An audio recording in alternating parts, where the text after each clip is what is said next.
Hi friends, அஸ்ஸலாமு அலைக்கும். இன்றைக்கி பாசிப்பருப்பில் அல்வா எப்படி செய்கிறதுங்கிறத பார்க்கலாம். செம்ம டேஸ்ட்டாக இருந்துச்சு, சூப்பராக இருந்துச்சு. நம்ம வீட்டிலேயே இந்த மாதிரி அல்வாலாம் செஞ்சு கொடுத்தோம்னா ரொம்ப ரொம்ப ஹெல்த்தியும் கூட ஹைஜீனிக்காகவும் இருக்கும்.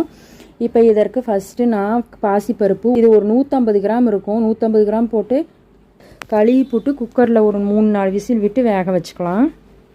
2 கப்பு 150 கிராம் போட்டதே நிறைய அல்வா வந்துச்சு. அதுக்கு தகுந்த மாதிரி நம்ம நெய்யும் ஆயிலும் ஊற்றணும்.